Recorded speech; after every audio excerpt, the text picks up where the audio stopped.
But who knew? I didn't even know back then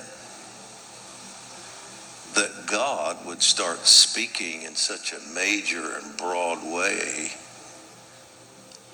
once again about Red River Meeting House in Cane Ridge. He wasn't finished with them. I don't know that there are going to be meetings a lot there. I just know that he started giving dreams to people and talking to people about the wells that were there, that he was about to open them again. And this time they would flow from there to the entire nation. And it's not like that would be where services took place that impact the nation, but that what God did in the spirit there would be resurrected and married with other things he's done, and this well of revival would be uncapped and flow to the nation, as would others.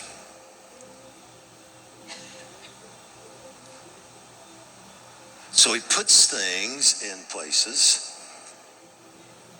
He honors what he did there, but he also uses it later. You know, when Jacob ended up at Bethel, Jacob is, in Genesis 28, Jacob is anything but a spiritual man. Even though Jacob is an important player in God's plan, at this point in his life, in Genesis 28, Jacob is a very unspiritual man.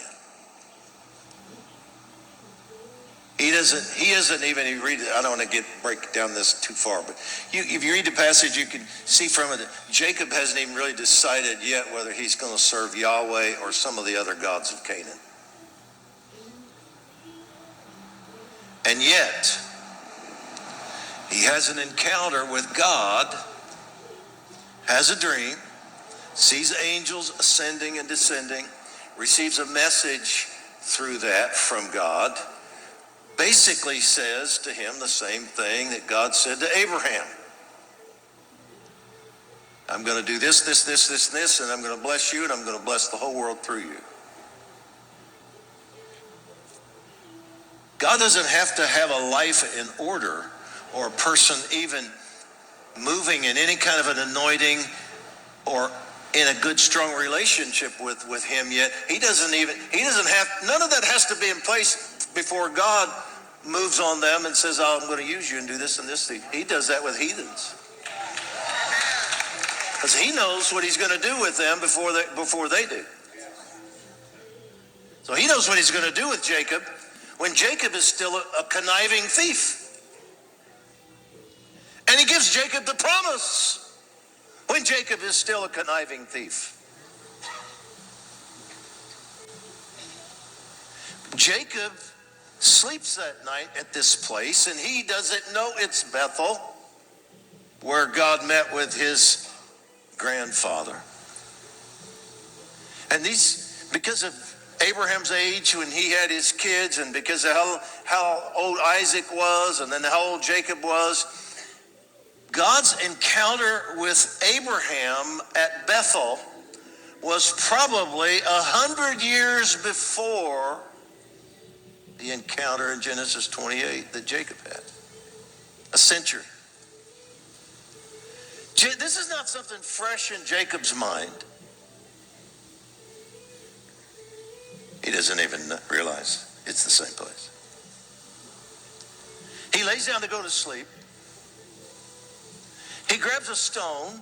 Some translations say he puts it under his head. Some translations say he puts it next to his head. Some say he might have propped his head up to sleep on it, although that wouldn't have been real comfortable, would it? But he may have propped a little stone in there, maybe wrapped a garment around it or something. Or other translations and scholars say he set it next to his head, as in maybe it was a weapon for protection. Animal comes in through the night, he's got something, we don't know what it was. But he comes to this place. He sets this next to his head, and then he has this God encounter, and the same word and the same dream, in the dream, the same message comes to him that God spoke to Abraham. He gets up the next morning, he says, this house of God, I didn't know it. He's deeply impacted. He takes that stone that was next to his head and he builds a monument out of it. Now here's where I'm going with all this. Many Hebrew scholars believe, and I believe, because the ones I've read that believe this make the most sense to me, they believe that the stone Jacob picked up and put next to his head or under his head that night was a part of the altar that Abraham had built 100 years earlier.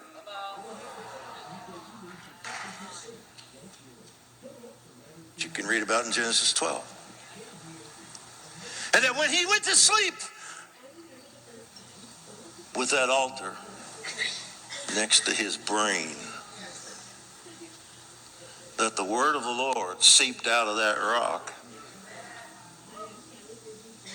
because God had made sure it stayed there, and worked its way right into his psyche while he slept, because the dream was still in the rock. God's dream.